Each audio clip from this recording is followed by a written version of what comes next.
Kukira calon suamiku seorang penjual siomay biasa. Ternyata saat melamarku dia membawa mobil mewah miliknya. Namaku Cynthia. Aku berusia 25 tahun dan hidup bersama ibuku, Bunda Lilis, di sebuah rumah kontrakan kecil di pinggiran kota. Kami menjalani kehidupan sederhana, jauh dari kemewahan, tapi cukup untuk bertahan. Bunda adalah seorang pedagang sayur di pasar tradisional, sedangkan aku bekerja di sebuah toko buku bekas yang kecil tapi tenang. Setiap pagi, rutinitasku selalu sama. Bangun pukul 5, bantu Bunda menyiapkan dagangannya, lalu berangkat kerja pukul 8. Toko buku tempatku bekerja hanya berjarak sekitar 30 menit berjalan kaki. Meski tidak seberapa hasilnya, aku bersyukur. Setidaknya aku bekerja di tempat yang kucintai, dikelilingi oleh buku dan aroma kertas tua yang menenangkan. Aku suka ketenangan. Aku suka kesederhanaan. Tapi sejak beberapa minggu terakhir, ada satu hal kecil yang diam-diam mulai kucari-cari. Suara lonceng sepeda siomay yang lewat di depan toko. Dia datang setiap siang, mendorong gerobaknya sambil tersenyum ramah. Di gerobaknya tertulis satu nama, Rehan. Ia mengenakan kaos polos dan celana panjang lusuh. Namun wajahnya selalu bersih dan senyumannya selalu tulus. Dia selalu berhenti di depan toko, lalu bertanya dengan nada yang hangat. "Siang, Mbak Cynthia. Biasa, satu porsi, ya?" Awalnya aku hanya mengangguk tanpa banyak bicara. Tapi lambat laun, kami mulai bercakap-cakap. Tentang cuaca, tentang sepinya pembeli, bahkan tentang harga cabai yang melonjak naik. "Level pedasnya hari ini gimana, Mbak?" Katanya suatu hari. "Ekstra aja, Mas. Lagi butuh pembakar semangat." Jawabku sambil tersenyum lelah. Dia tertawa. Tawa yang jujur dan tanpa dibuat-buat. Hari-hari kerjaku yang biasanya datar mulai terasa berbeda sejak ada Rehan. Mungkin karena dia satu-satunya orang yang bertanya kabarku tanpa basa-basi. Dari obrolan singkat kami, aku tahu kalau Rehan tinggal sendiri di kontrakan kecil dekat terminal. Ia bilang, ia perantau dari kota lain dan baru setahun menetap di sini. Siomay yang ia jual adalah resep turun-temurun dari mendiang ibunya. "Saya nggak punya banyak, Mbak, tapi selama ini cukup buat hidup," katanya pelan, tapi tidak merendah. Aku mengangguk. Dalam hati, aku mulai kagum. Di saat banyak laki-laki seusiaku sibuk mengejar karir dan pencitraan, Rehan justru memilih jalan sederhana, tapi jujur. Sayangnya, tidak semua orang memandang seperti itu. Teman-teman kerjaku mulai menggoda. Tio, sahabat sekaligus rekan kerjaku, sering bercanda. "Yakin nih, Cynthia? Dari semua laki-laki, kamu jatuhnya ke tukang siomay?" Aku hanya tertawa kecil. Tapi dalam hati, aku ragu. Aku tak takut miskin. Tapi apakah aku benar-benar siap menjalani hidup dengan seseorang yang bahkan tak punya kendaraan? Hanya dorongan gerobak? Lebih dari itu, aku takut disakiti lagi. Dulu aku pernah menjalin hubungan dengan seseorang bernama Ardi. Dia meninggalkanku demi perempuan dari keluarga berada. Katanya, "Kita beda dunia, Cynthia." Sejak saat itu, aku berjanji pada diriku sendiri, jika jatuh cinta lagi, aku akan pastikan itu bukan karena materi. Aku ingin mencintai seseorang apa adanya.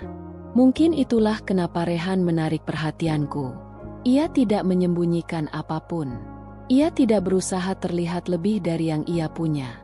Suatu hari, hujan turun deras ketika aku hendak menutup toko.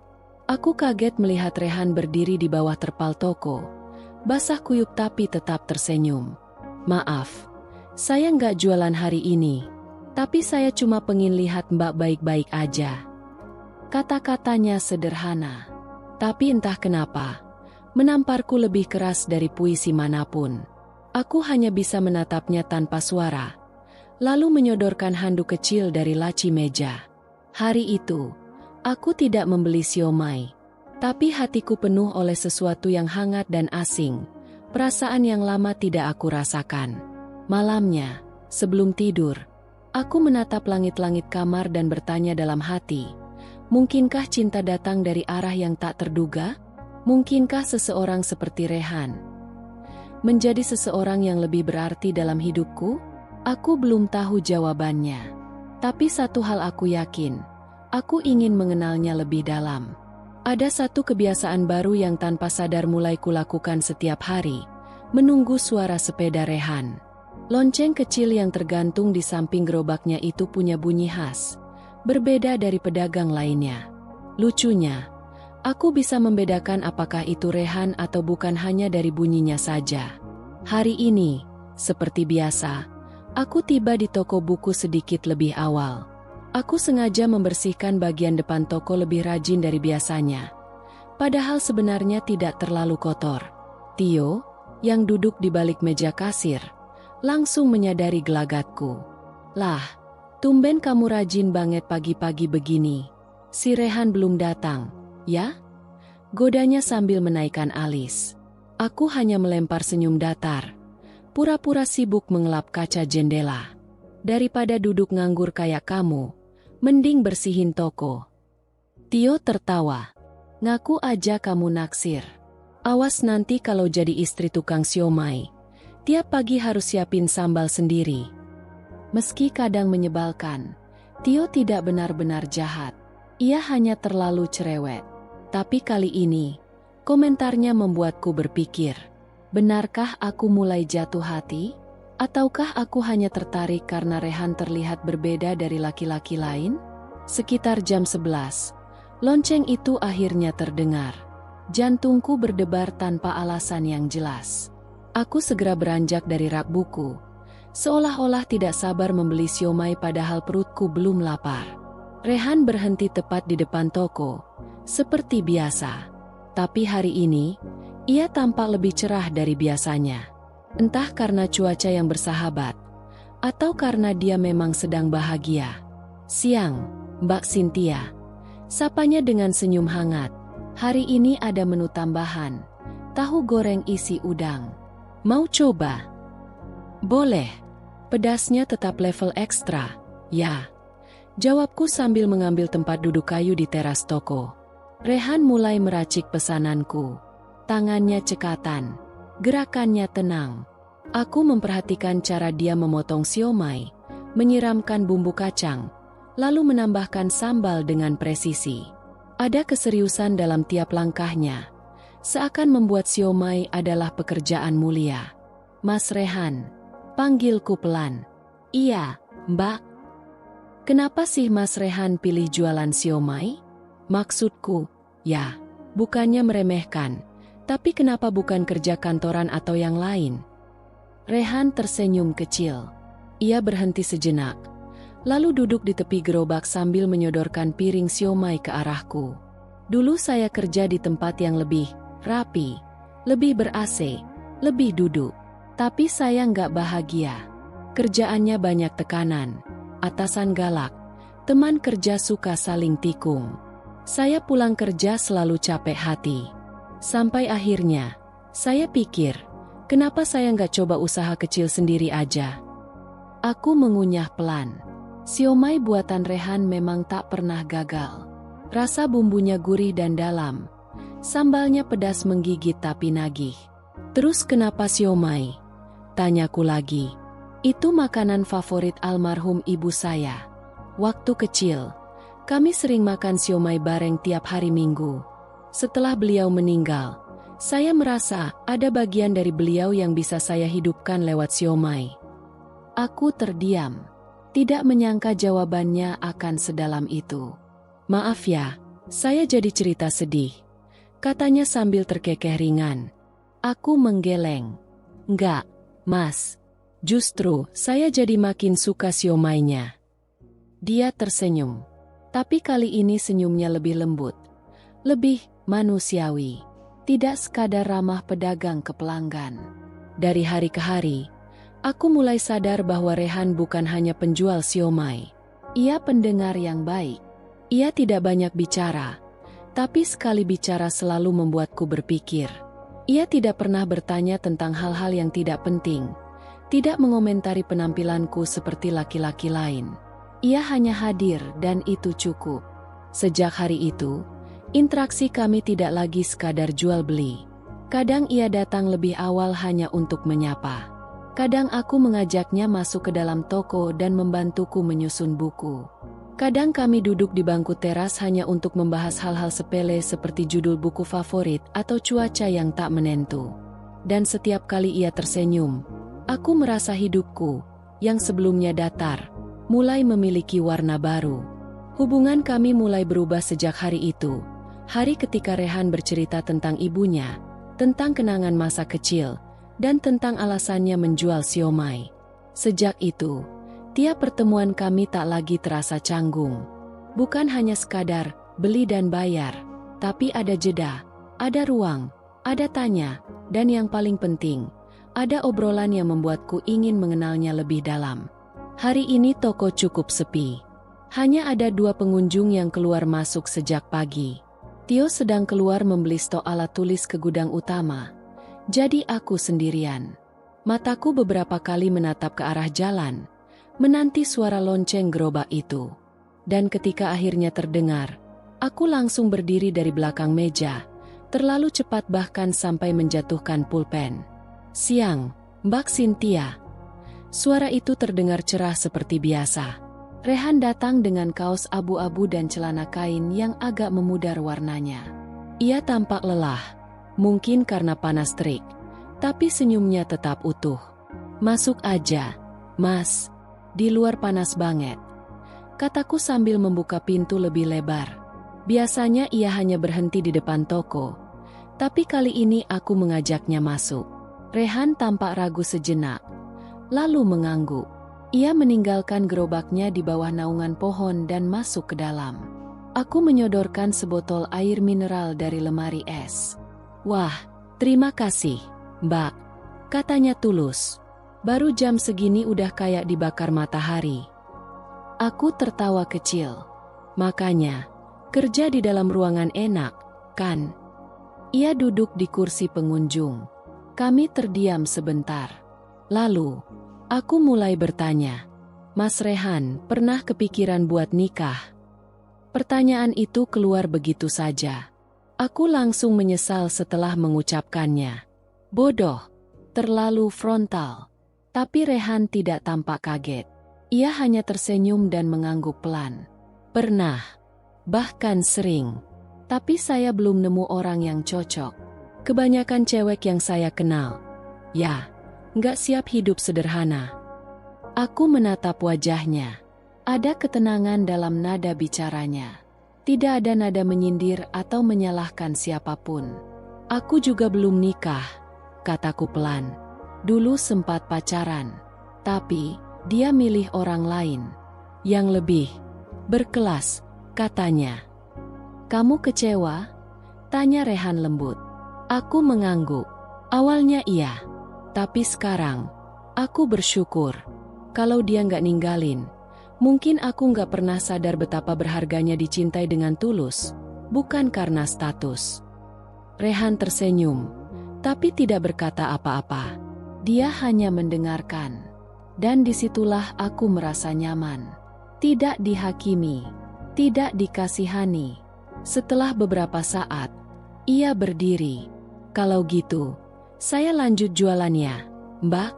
Nanti siomaynya saya bawain sore, sekalian pulang," katanya sambil berjalan ke arah pintu. Aku menahannya sebentar. "Mas, tunggu." Ia menoleh. Aku merasa jantungku berdetak sedikit lebih cepat dari biasanya. "Masih bisa ngobrol nanti sore? Mungkin lebih lama." Ia mengangguk dengan senang hati. Setelah dia pergi, aku duduk sendiri di kursi yang tadi ia duduki. Entah kenapa, perasaanku seperti dipeluk hangat oleh sesuatu yang tidak terlihat. Hari ini bukan hari yang istimewa, tapi entah mengapa, terasa begitu berarti. Malam itu, setelah toko tutup dan Bunda pulang dari pasar, aku duduk termenung di depan rumah kontrakan kami. Langit tampak cerah, angin malam berhembus pelan, Dan segala keheningan justru membangkitkan kenangan yang selama ini coba kubiarkan terkubur. Kenangan tentang Ardi. Aku dan Ardi pernah menjalin hubungan selama hampir 2 tahun. Ia adalah cinta pertamaku yang sempat membuatku yakin masa depanku akan baik-baik saja. Kami kenal dari kampus, lalu mulai dekat karena sering kerja kelompok. Ia tampan, pintar, dan pandai merangkai kata-kata manis. Dulu, aku percaya kata-katanya. Aku pengen nikah sama kamu, Cynthia. Aku bakal kerja keras buat bahagiain kamu.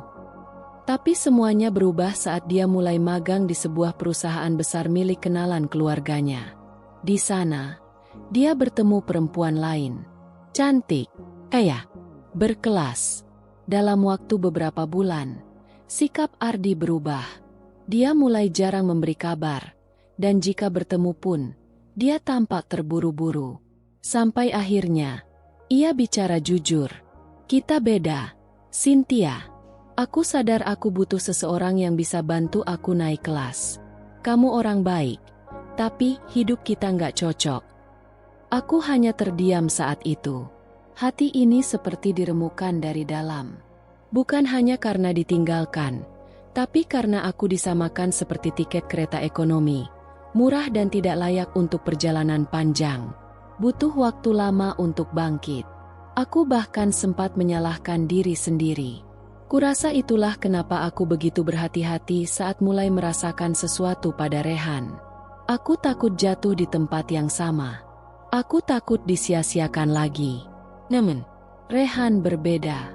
Ia tidak datang dengan janji manis. Ia tidak menawarkan masa depan gemilang. Tapi ia selalu hadir, tepat waktu, dengan perhatian kecil yang tidak dibuat-buat. Seperti sore tadi, saat dia datang membawa sepiring siomay dengan tambahan tahu goreng dan sambal yang kubilang pedasnya pas. Saya ingat Mbak bilang, sambalnya minggu lalu agak kurang, nendang. Saya ubah sedikit resepnya, katanya sambil tersenyum malu. Bagaimana mungkin seseorang memperhatikan hal sekecil itu? Kami duduk bersama di teras rumah. Bunda sudah masuk ke dalam. Aku tahu dia tidak terlalu senang melihatku dekat dengan Rehan, tapi ia tidak melarang. Belum, setidaknya. Mas Rehan, kataku setelah kami makan dalam diam cukup lama. Boleh saya tanya sesuatu? Tentu. Kalau nanti saya cerita sesuatu yang mungkin gak indah, Mas janji gak akan nilai saya aneh. Ia mengangguk. Saya bukan hakim, Mbak. Saya cuma penjual siomay. Aku tersenyum. Lalu aku menceritakan semuanya. Tentang Ardi. Tentang bagaimana aku pernah merasa tidak cukup baik. Tentang bagaimana aku mulai takut untuk percaya lagi. Rehan tidak memotong. Ia tidak menunjukkan wajah kasihan. Ia hanya duduk tenang dan mendengarkan. Mbak Cynthia, katanya perlahan setelah aku selesai. Saya rasa justru karena Mbak pernah disakiti, Mbak jadi lebih tahu apa itu ketulusan. Dan saya bukan orang sempurna. Tapi saya bisa janji satu hal, saya nggak akan pergi hanya karena Mbak nggak punya segalanya. Aku menatapnya. Tak ada keraguan di wajahnya. Hanya ketulusan, dan keberanian untuk berkata jujur tanpa perlu menjanjikan surga. Malam itu, aku merasa seperti baru mengobati luka lama yang selama ini kututup rapi. Luka itu belum sembuh total, tapi setidaknya aku tidak merasa sendiri lagi. Dan untuk pertama kalinya setelah sekian lama, aku mulai berharap. Bukan berharap kembali ke masa lalu, tapi berharap bisa melangkah ke masa depan, bersama seseorang yang bisa menerimaku apa adanya. Hari Minggu biasanya jadi hari paling membosankan bagiku. Tidak ada aktivitas di toko karena tutup, dan Bunda sibuk sendiri di dapur atau bercengkerama dengan tetangga. Biasanya aku menghabiskan waktu membaca atau sekadar rebahan di kamar sambil mendengarkan lagu-lagu lama. Tapi hari ini berbeda. Pagi-pagi sekali, Rehan mengirim pesan. Nomornya ia minta 2 hari lalu. Katanya hanya untuk memudahkan komunikasi kalau aku ingin pesan siomay. Tapi sejak pesan itu terkirim, hatiku berdebar tak tentu arah. Mbak Cynthia, Maaf ganggu. Hari ini ada bazar makanan dan buku di taman kota. Kalau Mbak nggak sibuk, mau bareng saya ke sana? Butuh waktu beberapa menit bagiku untuk membalas. Bukan karena aku tak mau, tapi karena aku terlalu gugup. Boleh, Mas. Jam berapa? Ia membalas cepat. Jam 4 sore. Saya jemput ya. Naik sepeda. Aku tersenyum sendiri saat membaca balasannya. Tentu saja Rehan akan naik sepeda. Dan anehnya, aku menyukainya justru karena itu. Tepat pukul 4, Rehan tiba di depan rumah. Ia mengenakan kemeja kotak-kotak yang sudah disetrika rapi dan celana jeans. Rambutnya disisir ke samping, dan ia tampak lebih rapi dari biasanya. Aku berdiri di depan pintu rumah dengan tunik biru dan kerudung senada. Bunda hanya melirikku sebentar sambil bertanya sinis, "Mau jalan sama siomay?" Aku tersenyum, menahan perasaan yang agak sesak. "Iya, Bun. Bazar buku," katanya. Bunda hanya menghela napas tanpa menambahkan komentar. Aku tahu beliau belum sepenuhnya merestui, tapi setidaknya tidak melarang. Kami berangkat berdua. Rehan membawa sepeda tuanya, dan aku duduk di boncengan. Rasanya seperti kembali ke masa SMA, tapi lebih nyaman. Sepanjang perjalanan, kami tertawa, membahas hal-hal kecil seperti cuaca, dagangan Rehan, dan kebiasaan unik pengunjung toko buku. Taman kota sore itu cukup ramai. Bazar makanan dan buku digelar bersamaan, menciptakan aroma khas antara kacang rebus, kopi panas, dan tinta cetakan baru. Kami berjalan menyusuri stan demi stan, tertawa saat melihat poster-poster aneh, dan saling merekomendasikan judul buku yang menarik. "Kalau boleh tahu," kataku sambil memegang buku puisi, "Mas Rehan suka baca juga?" Rehan mengangguk. "Suka, tapi bukan puisi. Saya lebih suka yang ringan kayak buku motivasi atau kisah inspiratif. Dulu, sebelum ibu meninggal, kami sering baca buku bareng. Beliau suka banget novel cinta yang mellow." Aku terdiam sejenak. "Ibu Mas pasti orang hebat." "Iya. Beliau ngajarin saya jadi lelaki yang tahu caranya menghargai perempuan." Perkataannya membuatku tertegun. Di tengah keramaian taman kota, kata-katanya seperti memisahkan kami dari dunia luar. Aku merasa dilihat, dihargai, dan, anehnya, dicintai, meski belum pernah diucapkan secara langsung. Setelah puas berkeliling, kami duduk di pinggir kolam sambil menikmati tahu bakso pedas. Rehan membuka pembicaraan. "Saya senang hari ini, Mbak. Jarang bisa jalan kayak gini. Biasanya minggu saya keliling jualan dari pagi sampai malam. Kenapa hari ini nggak jualan?" tanyaku. Ia menatapku sebentar, lalu tersenyum. "Karena saya pikir, ada yang lebih penting dari jualan hari ini." Wajahku terasa panas. Aku menunduk, berpura-pura sibuk mengaduk saus. Perasaan ini aneh, menyenangkan, menggetarkan, tapi juga menakutkan.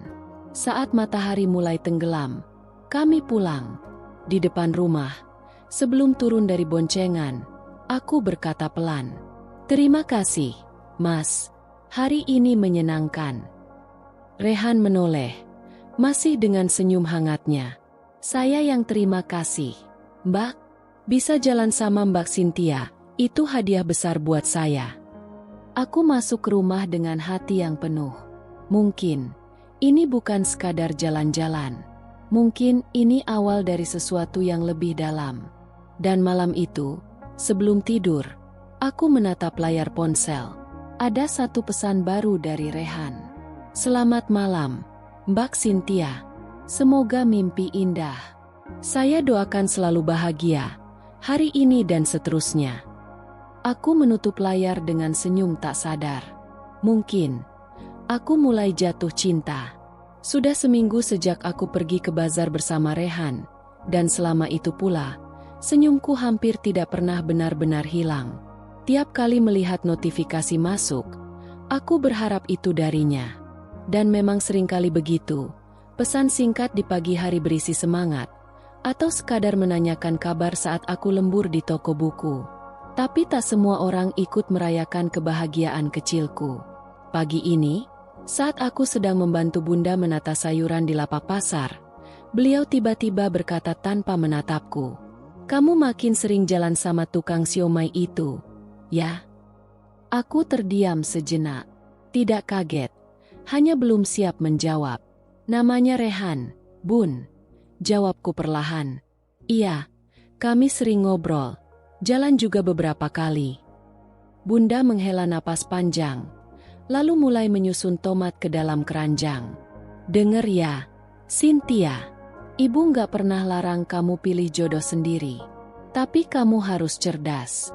Jangan cuma karena senyumnya manis atau suka dengerin kamu curhat, kamu pikir dia cocok jadi suami." Aku menunduk. Aku tahu arah pembicaraan ini. Kita hidup susah. Nak, kamu tahu itu. Bunda cuma pengin kamu dapat hidup yang lebih baik. Lebih dari yang Bunda jalani sekarang. Aku menatap wajah Bunda. Wajah yang mulai dipenuhi garis-garis usia. Tangan yang kasar karena puluhan tahun berjualan. Dan mata yang penuh kekhawatiran, bukan kebencian. "Bunda," kataku pelan. "Rehan memang penjual siomay. Tapi dia jujur, kerja keras, dan nggak neko-neko.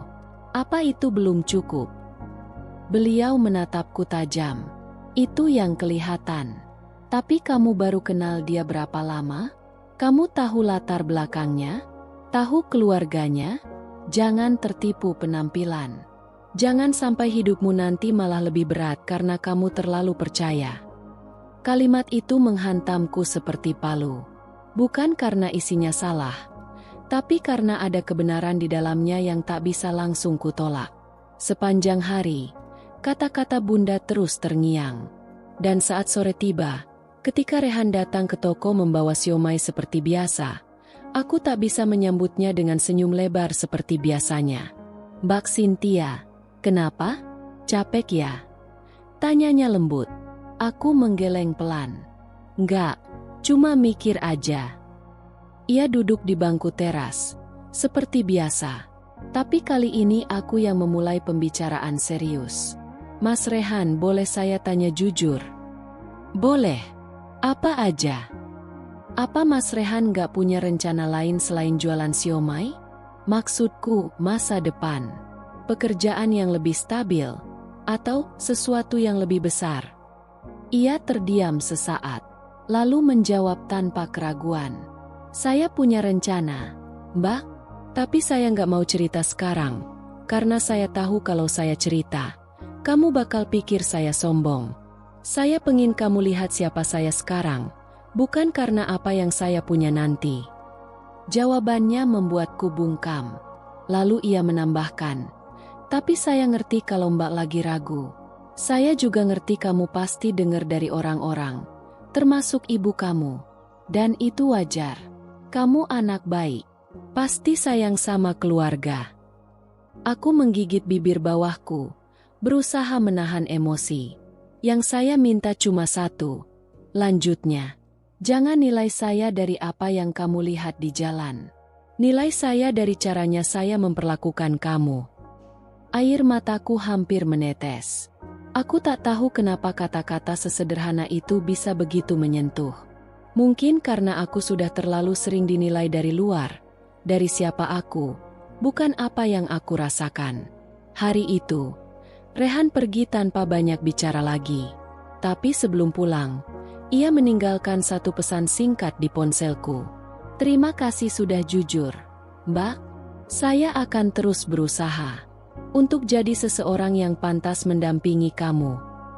Dan malam itu, aku hanya bisa berbaring di tempat tidur, memandangi langit-langit kamar, dan bertanya dalam hati, apakah aku akan menyesal jika melewatkan orang seperti dia? Atau justru menyesal jika terlalu percaya? Beberapa hari berlalu sejak percakapanku dengan Bunda dan Rehan. Tapi hati ini tak juga tenang. Aku merasa seperti berdiri di tengah persimpangan, dengan dua jalan yang sama-sama masuk akal, tapi tidak bisa kupilih sekaligus.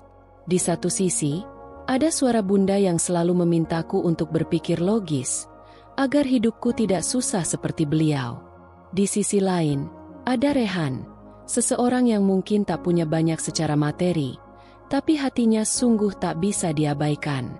Pagi ini, aku sengaja datang lebih awal ke toko. Aku ingin menyibukkan diri, mencoba melupakan sejenak pergolakan batin yang makin hari makin mengganggu. Tapi seperti biasa, ketika suara lonceng sepeda itu terdengar, aku kembali lemah. Dia datang. Dengan gerobak sederhananya, senyuman tulusnya, dan sapaan yang entah kenapa, selalu bisa menenangkan. Mbak Cynthia, hari ini saya ada menu baru. Tahu bakso isi telur puyuh. Cobain, ya. Aku tersenyum kecil. Boleh, Mas. Kayaknya hari ini aku butuh sesuatu yang spesial. Rehan tertawa. Wah, pas banget. Spesial tapi tetap terjangkau. Kami duduk berdua di teras toko. Aku tak banyak bicara hari ini. Tapi Rehan tidak memaksaku bercerita. Ia hanya duduk tenang, menyodorkan siomay hangat, lalu berkata, kadang diam itu bukan karena nggak ada yang mau dibilang, tapi karena terlalu banyak yang ada di kepala. Aku menatapnya. Ia benar. Dan dia tahu itu.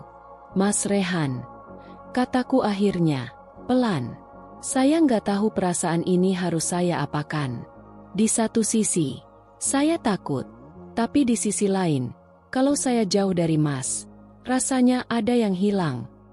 Rehan menatapku, tanpa senyum, tapi dengan mata yang penuh perhatian. Saya juga takut, Mbak. Takut nggak bisa kasih kamu hidup yang layak. Tapi saya lebih takut kehilangan kesempatan buat bahagiain kamu. Dek, jantungku seperti dipukul pelan.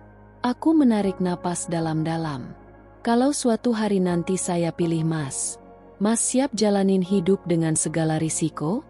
Termasuk kalau keluarga saya belum bisa terima. Rehan menjawab mantap. Saya siap, Mbak, karena hidup bukan cuma soal restu di awal, tapi juga bukti selama dijalani. Kalau saya bisa buktiin saya sayang sama kamu, saya yakin restu itu bakal datang. Kata-katanya sederhana, tapi membuatku ingin menangis. Malam itu, aku menuliskan sesuatu di buku harianku. Sudah lama aku tidak menulis. Terakhir, saat Ardi meninggalkanku. Tapi hari ini, rasanya seperti luka lama benar-benar mulai sembuh. Hari ini aku merasa, aku mulai jatuh hati. Bukan pada penjual siomay, tapi pada pria bernama Rehan, yang hadir seperti doa yang tak pernah kuucapkan, tapi diam-diam dikabulkan. Dan untuk pertama kalinya, aku tidak merasa takut untuk mencintai lagi. Aku selalu tahu bahwa setiap pilihan pasti akan mendapat ujian. Tapi aku tidak pernah menyangka ujiannya datang dari orang-orang yang selama ini aku percaya, teman-teman kerjaku sendiri. Siang itu, toko sedang ramai karena ada diskon buku novel. Beberapa pelanggan keluar masuk, dan Tio sibuk mencatat pesanan di meja kasir. Aku berdiri di antara rak-rak, membenahi buku yang mulai berantakan, ketika salah satu rekan kerja kami, Lani, tiba-tiba menyodok pelan lenganku. Hei, katanya kamu lagi deket sama tukang siomay, ya? Bisiknya sambil menahan tawa. Aku menoleh, berusaha tetap tenang. Namanya Rehan. Lani memutar bola matanya. Iya, Mas Rehan, penjual siomay keliling. Serius? Cynthia, kamu lulusan sarjana loh. Masa mau nikah sama tukang siomay? Tio yang mendengar dari meja kasir langsung ikut menimpali. Bener juga sih, Cynthia.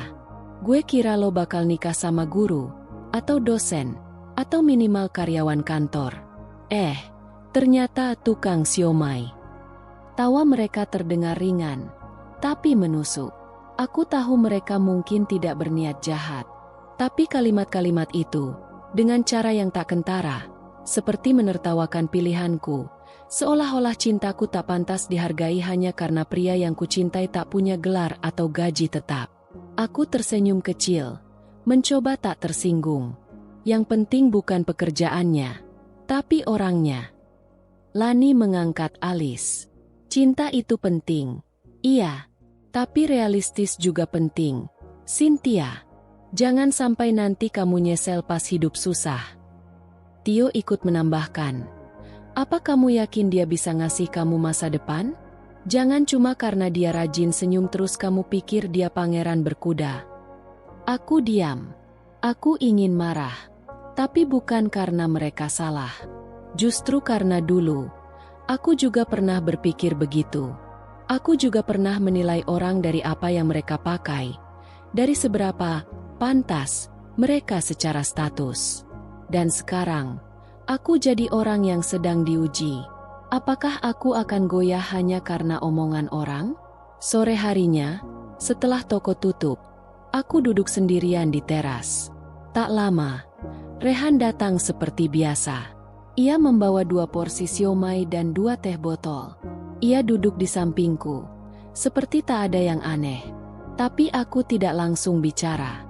Aku hanya menatap piring siomay itu, lalu berkata lirih, "Mas Rehan, kalau suatu hari saya harus pilih antara kamu dan pendapat orang-orang, kamu bakal kecewa kalau saya ragu."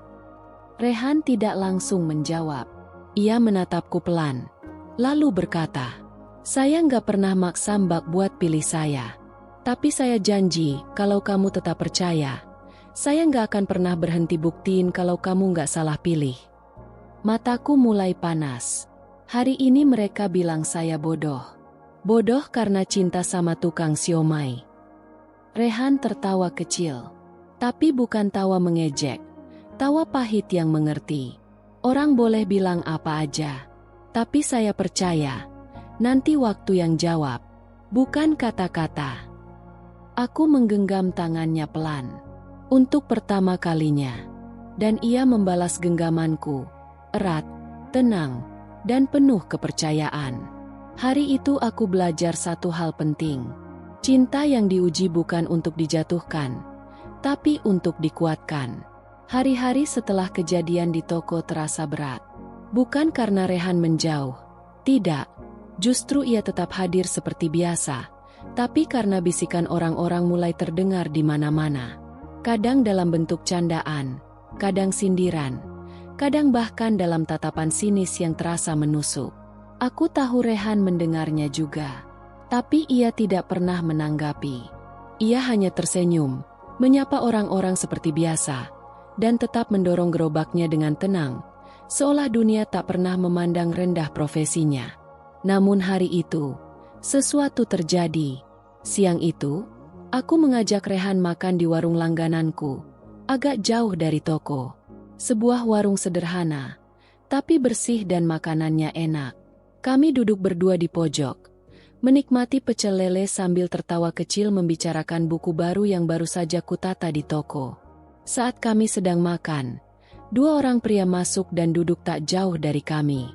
Salah satunya, aku kenal sebagai pelanggan tetap toko. Ia melihat ke arah kami, lalu berbisik ke temannya sambil tertawa pelan. "Itu si Cynthia, ya? Kok duduknya sama tukang siomay?" "Halah, kasihan amat. Cantik-cantik. Ujung-ujungnya cuma dapat laki-laki gerobakan." Aku langsung berhenti mengunyah. Nafasku terasa sesak. Suara mereka tidak keras, tapi cukup untuk kami dengar. Aku menoleh ke arah Rehan. Ia menunduk sebentar. Wajahnya datar, tak menunjukkan emosi. Tapi aku tahu, kata-kata itu menusuk lebih dalam dari yang bisa ditunjukkan oleh ekspresi wajah. Aku ingin berdiri dan membalas. Tapi sebelum aku sempat bicara, Rehan berkata pelan, "Mbak, lanjut makan aja. Nanti dingin." Aku menatapnya. "Mas, mereka." "Saya dengar," potongnya, masih pelan. "Tapi saya sudah sering dengar kalimat kayak gitu." Aku tercekat. Lalu ia menatapku, dan untuk pertama kalinya, aku melihat sedikit luka di matanya. Saya bukan orang kaya. Saya tahu itu. Tapi bukan berarti saya pantas dipermalukan. Aku menggenggam tangannya di atas meja. Mas Rehan, saya minta maaf. Saya nggak suka mereka bicara seperti itu. Ia tersenyum kecil, tapi suaranya tetap tenang. Saya sudah biasa direndahkan. Tapi itu nggak akan mengubah siapa saya. Yang penting, saya nggak pernah rendahkan orang lain, termasuk kamu. Kata-katanya begitu sederhana, tapi membuat dadaku sesak. Selama ini, aku yang terlalu sibuk mendengar omongan orang, tanpa benar-benar memikirkan beban yang mungkin Rehan pikul sendiri. Saat kami keluar dari warung, pria yang tadi menyindir kami menatap kami lagi. Tapi kali ini, aku menggenggam tangan Rehan dengan mantap, membalas tatapan itu dengan keberanian yang tidak pernah aku miliki sebelumnya. Aku ingin orang-orang tahu, aku tidak malu berjalan dengan Rehan. Aku tidak malu mencintainya. Aku bangga pada lelaki yang tidak pernah membalas hinaan dengan kebencian, yang tetap berdiri tegak meski dunia menganggapnya rendah. Malamnya, Rehan mengirim pesan. Terima kasih, Mbak. Hari ini, kamu buat saya merasa nggak sendiri. Dan aku membalas, kamu memang gak sendiri. Selama kamu tetap jadi kamu, aku akan tetap di sini. Aku tahu, cinta kami bukan cinta yang mudah. Tapi hari itu, aku makin yakin, cinta yang bertahan bukan yang disanjung banyak orang, tapi yang tetap ada ketika semua orang mulai menjauh. Hari itu seharusnya menjadi hari biasa. Aku datang ke toko seperti biasa, menyusun buku seperti biasa, dan menanti Rehan dengan jantung yang berdebar, seperti biasa. Tapi sejak pagi, ada yang terasa aneh. Tio, yang biasanya cerewet, mendadak jadi pendiam. Ia hanya senyum-senyum sendiri sambil mondar-mandir dari rak-rak. Bahkan Lani, yang biasanya suka menggoda, hari ini seperti sengaja menghindari tatapanku. Aku tak ambil pusing. Kupikir mungkin mereka hanya sedang malas bicara denganku setelah beberapa kejadian sebelumnya. Menjelang sore, toko mulai sepi. Aku sedang duduk di kursi kasir, membaca novel, saat seseorang masuk. Bukan Rehan, bukan pembeli juga, tapi seorang pria tinggi dengan jas rapi, membawa sekotak bunga dan senyum lebar di wajahnya. Permisi, Mbak Cynthia ada? Aku berdiri kaget. Wajah pria itu asing bagiku. Belum sempat menjawab, dari belakang pria itu, masuklah Rehan. Tapi kali ini, bukan Rehan dengan gerobak siomay dan kaos polosnya. Rehan mengenakan setelan jas hitam elegan, rambutnya disisir rapi, sepatunya mengilap, dan untuk sesaat aku tidak bisa berkata apa-apa. Jantungku berdetak keras. Mas Rehan? Tanyaku hampir tak percaya. Dia tersenyum lembut. Iya, ini aku. Tio dan Lani entah dari mana tiba-tiba muncul di balik rak buku, mengintip dengan ekspresi kagum yang tidak bisa mereka sembunyikan. Lalu, di hadapanku, Rehan berlutut. Aku tahu ini mendadak, tapi aku juga tahu perasaanku padamu tidak datang dengan cepat. Ini tumbuh, perlahan, dan kuat. Aku mencintaimu, Cynthia, bukan karena kamu baik, tapi karena kamu tetap memilihku bahkan ketika dunia meragukan aku. Mataku mulai berkaca-kaca. Hari ini, aku ingin berhenti jadi pria yang hanya mampir di depan toko tempatmu bekerja. Aku ingin jadi pria yang menetap di sisimu. Bukan lagi sekadar penjual siomay, tapi suami yang akan mencintai kamu seumur hidupku. Rehan membuka kotak kecil yang dibawanya. Di dalamnya ada cincin berlian mungil, berkilau di bawah lampu toko. Suara detak jam di dinding seperti berhenti. Semua mata memandang ke arahku. Aku tidak butuh waktu lama.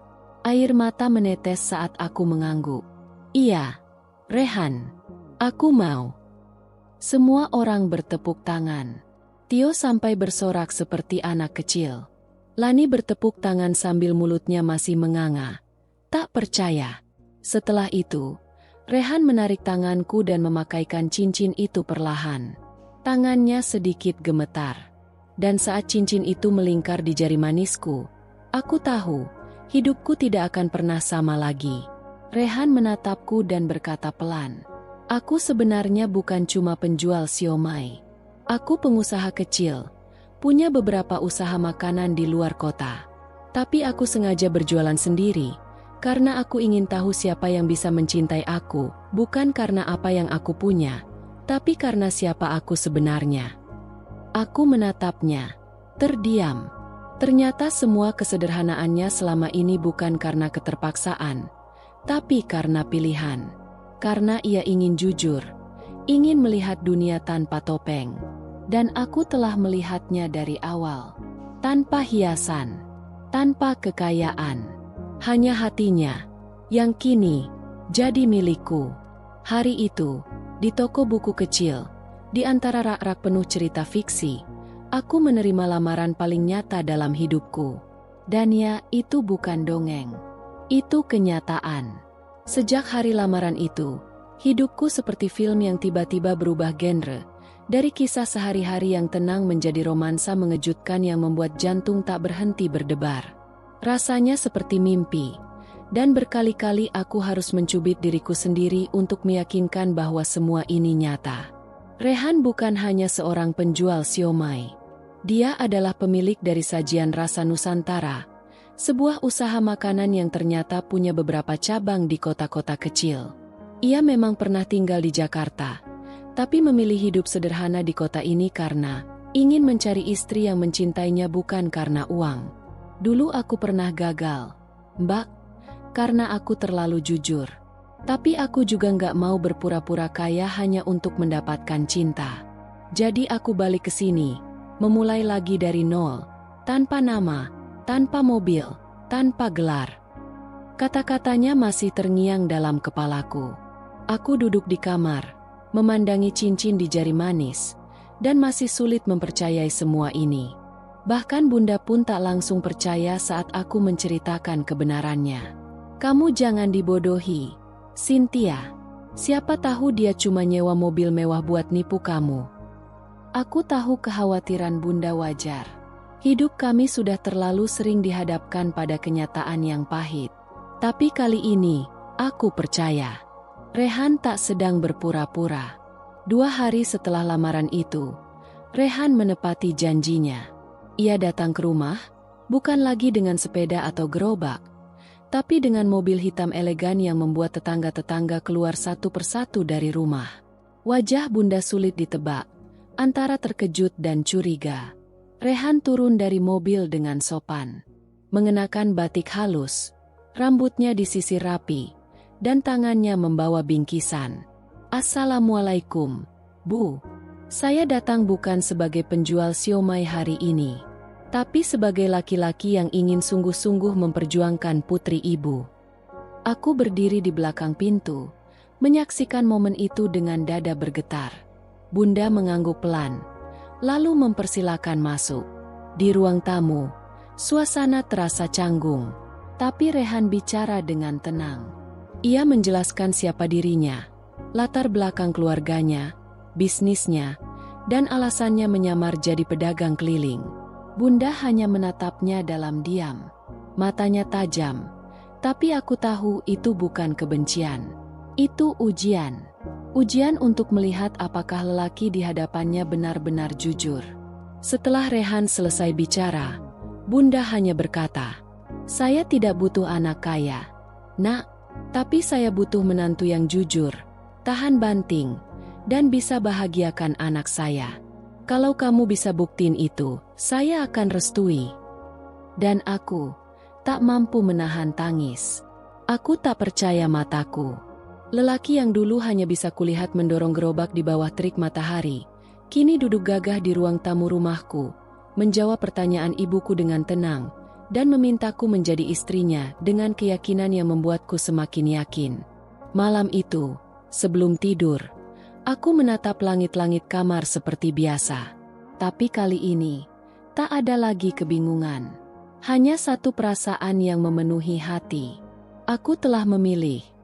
Dan aku tak menyesal. Meski sudah melihat dengan mata kepala sendiri bagaimana Rehan datang melamar dengan cara yang terhormat dan jujur, aku tahu Bunda belum sepenuhnya tenang. Sejak malam lamaran itu, beliau jadi lebih banyak diam. Tatapannya sering kosong saat menatap sayur-sayurannya di dapur, dan senyumnya, yang biasanya muncul meski hanya karena aku bercerita soal pelanggan toko buku, kini menghilang. Aku mengerti, bukan karena Bunda tak suka pada Rehan, tapi karena dunia yang terlalu sering mengecewakannya, membuat hatinya keras dan tak mudah percaya. Sampai suatu pagi, saat aku sedang menjemur pakaian, Bunda mendekat dan berdiri di sampingku. Suaranya pelan, tapi jelas. Besok ajak Rehan ke rumah. Ibu mau bicara sama dia dan orang tuanya. Aku langsung menoleh. Maksud Bunda? Bunda mau pastikan semuanya. Mau lihat keluarganya, latar belakangnya. Jangan sampai kamu dibutakan sama senyum dan cincin. Aku mengangguk pelan. Baik, Bun. Keesokan harinya, Rehan datang seperti yang dijanjikan. Tapi ia tidak sendiri. 2 mobil hitam berhenti di depan rumah kontrakan kami yang sempit. Tetangga-tetangga langsung heboh. Beberapa bahkan mengintip dari balik jendela. Dari mobil pertama, turun Rehan dengan batik abu-abu kalem. Dari mobil kedua, turun sepasang suami istri yang berpenampilan sangat terhormat. Pria parubaya dengan jas sederhana dan wanita anggun berhijab pastel yang langsung menebarkan senyum lembut. Mereka adalah orang tua Rehan. Ruang tamu kami hari itu penuh sesak. Bunda duduk di kursi paling ujung dengan wajah tegas, sedangkan aku duduk di sampingnya, menunduk dengan jantung berdetak cepat. Rehan duduk di depan kami bersama kedua orang tuanya. "Perkenalkan, Bu," kata ayah Rehan. "Saya Haji Mahfud. Kami berasal dari Bandung." Rehan anak kedua dari 3 bersaudara. Sejak muda, dia sudah ingin mandiri. Bahkan bisnis makanan yang sekarang berjalan, dia bangun sendiri. Ibunya menimpali dengan nada tenang. Kami sempat melarang dia berjualan keliling. Tapi dia keras kepala. Katanya, dia ingin belajar bagaimana rasanya dilihat rendah oleh orang lain, agar kelak dia tidak meremehkan siapapun. Bunda menatap mereka lama, lalu beralih pada Rehan. "Jadi semua ini rencana kamu, Han? Kamu bisa hidup enak, tapi malah pilih dorong gerobak dan jual siomay keliling." Rehan mengangguk. "Iya, Bu. Karena saya nggak ingin dikenali karena mobil atau uang. Saya ingin tahu, apakah ada orang yang bisa mencintai saya apa adanya. Dan saya ketemu itu di Cynthia." Bunda menghela napas panjang. Aku tahu, saat itu hatinya sedang berperang hebat, antara melindungi anaknya, dan mengakui bahwa mungkin, untuk pertama kalinya, anaknya sudah cukup dewasa untuk memilih sendiri.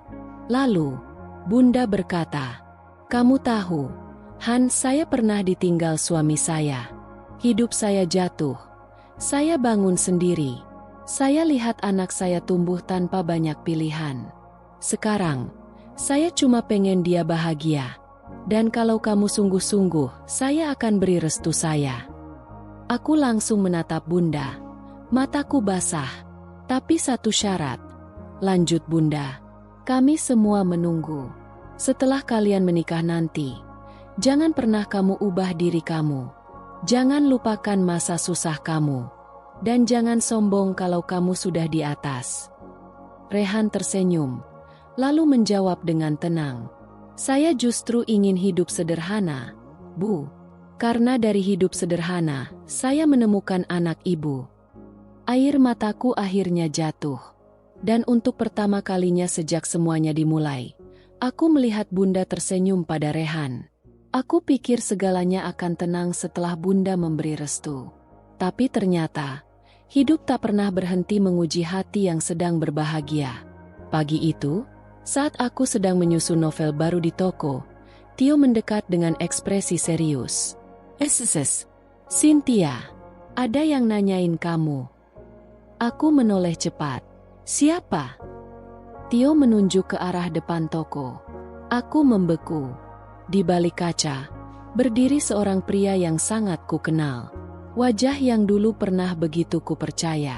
Wajah yang dulu sempat kuimpikan akan bersanding di pelaminan denganku. Ardi, mantan pacarku. Pria yang meninggalkanku demi wanita kaya dari Jakarta.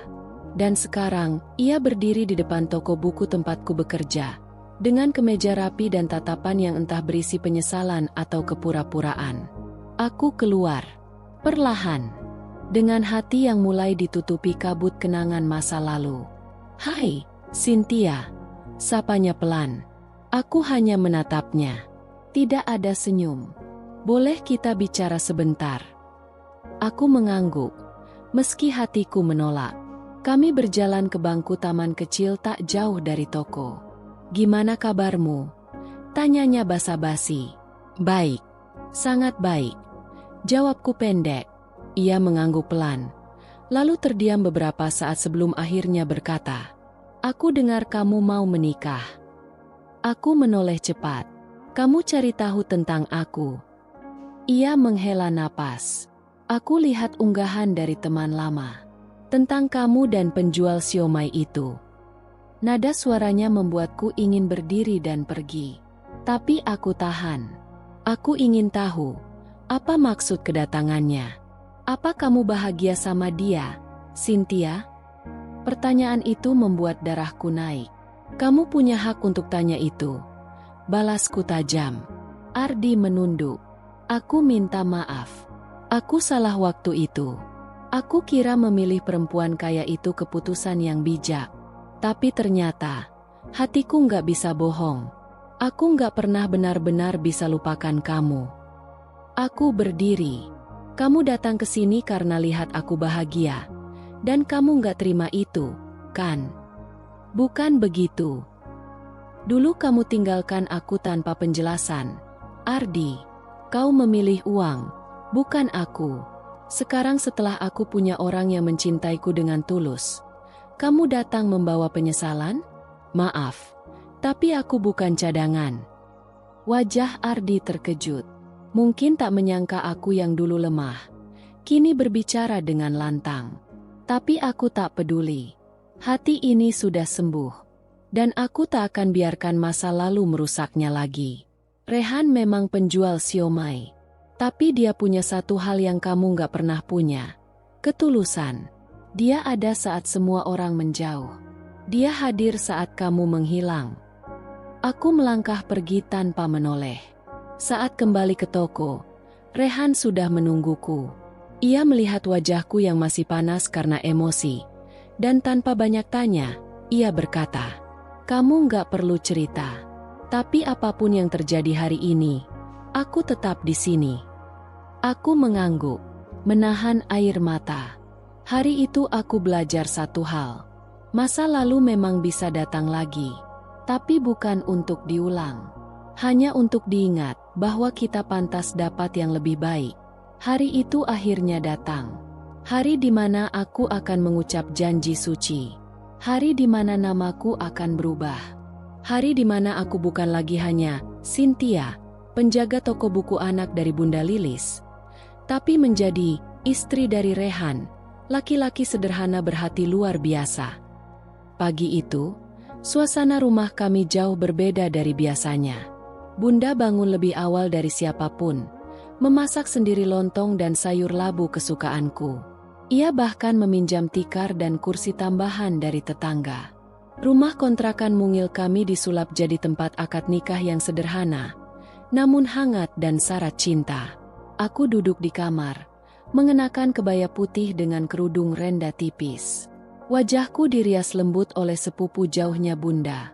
Tidak menor, hanya sentuhan ringan yang membuatku merasa cantik dengan cara yang damai. Di luar, aku bisa mendengar suara tamu-tamu mulai berdatangan. Suara tawa kecil anak-anak tetangga, suara ibu-ibu yang saling menyapa, dan suara tadarus pelan dari pengeras masjid. Suasana itu membuat hatiku menghangat. Kemudian, Rehan datang. Aku tidak melihat langsung, tapi Tio, yang jadi salah satu saksi nikahku, berlari masuk dan berkata sambil setengah berbisik, "Gila, Cynthia, dia beneran datang pakai batik khas Solo, naik mobil Alphard, dan dia bawa keluarganya lengkap. Bahkan tetangga kita sampai ngira kamu nikah sama pejabat." Aku tertawa kecil. Bukan karena bangga dengan penampilan Rehan, tapi karena diam-diam aku tahu hari ini bukan tentang mewahnya mobil atau jas mahal. Ini tentang pembuktian hati. Lalu, saat waktu akad tiba, aku duduk di ruang depan. Di depanku, duduk Bunda, beberapa keluarga, dan para tetangga yang memenuhi ruangan. Di sebelahku, duduk penghulu. Rehan duduk bersila di seberangnya. Wajahnya tenang namun serius. Ayahnya mendampingi. Aku mencengkeram ujung kerudungku dengan tangan gemetar. Lalu penghulu mulai membacakan ijab kabul. Suaranya lembut dan khusyuk. Setelah itu, suara Haji Mahfud terdengar mantap menyerahkan Rehan sebagai suami sahku. Rehan menjawab ijab kabul dengan suara tegas. Saya terima nikahnya dan kawinnya Cynthia binti Haji Lilis. Dengan mas kawin tersebut dibayar tunai. Hening. Lalu terdengar, "Sah." Semua tamu berseru pelan, "Alhamdulillah." Dan aku tak bisa menahan air mata yang langsung tumpah begitu mendengar kata itu. Aku sah menjadi istri Rehan. Bunda datang memelukku, dan untuk pertama kalinya sejak bertahun-tahun lalu, ia memelukku sambil menangis. "Maafin Bunda kalau selama ini terlalu keras, Nak, tapi kamu sudah milih dengan hati. Dan kamu anak yang kuat." Kami menangis bersama. Setelah akad, tamu-tamu menyambut kami dengan doa. Meski tanpa pelaminan megah, tanpa gedung sewa, tanpa catering mahal, semuanya terasa begitu sempurna. Rehan menggenggam tanganku di hadapan tamu. "Mbak Cynthia, sekarang panggilannya sudah harus diganti. Ya, karena kamu bukan cuma gadis toko buku lagi, tapi istriku." Aku tertawa sambil menyeka air mata. Hari itu, kami bukan hanya menyatukan dua hati. Kami menyatukan dua dunia. Dunia sederhana yang penuh perjuangan, dan dunia tulus yang penuh keyakinan.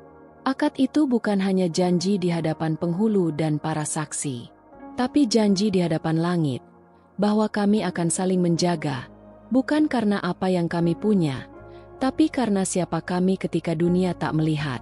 Pernikahan kami memang tidak megah. Tidak ada pesta mewah di ballroom hotel, tidak ada live music atau gaun rancangan desainer. Tapi yang kami punya hari itu lebih dari cukup. Cinta yang tulus, restu dari orang tua, dan hati yang telah teruji. Beberapa hari setelah akad, aku resmi pindah ke rumah Rehan. Sebuah rumah sederhana di pinggir kota, berhalaman luas dan penuh tanaman hias hasil tangan ibunya. Rumah itu bukan istana, tapi penuh kenyamanan. Dan yang terpenting, aku tidak merasa asing di sana. Rehan menepati janjinya. Ia tidak berubah. Meski kini aku tahu siapa dia sebenarnya. Pemilik beberapa cabang usaha kuliner, punya karyawan puluhan, dan mobil pribadi lebih dari satu.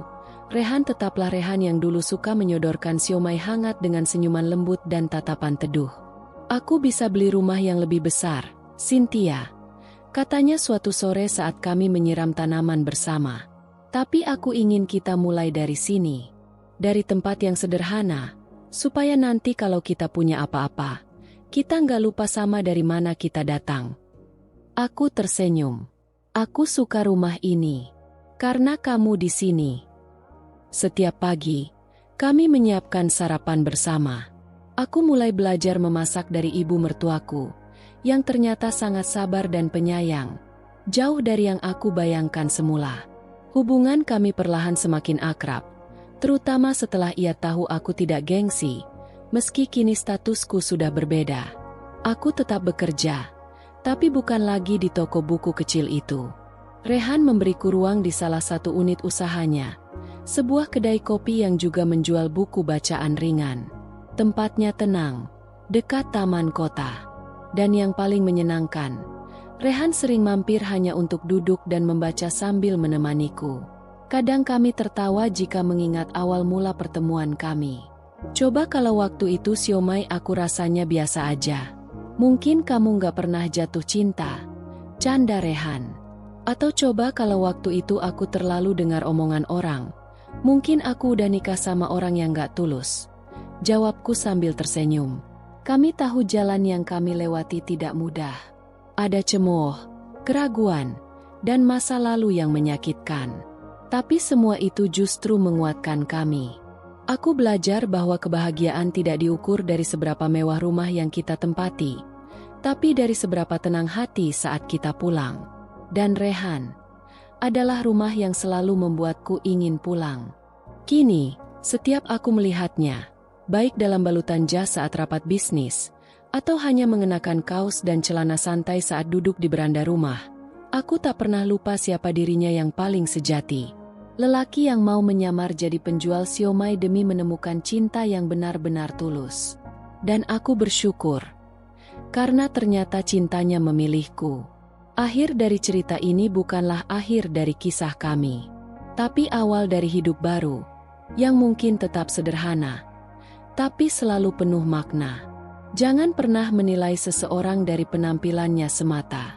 Kadang, orang yang terlihat paling sederhana justru menyimpan ketulusan dan kekayaan hati yang luar biasa.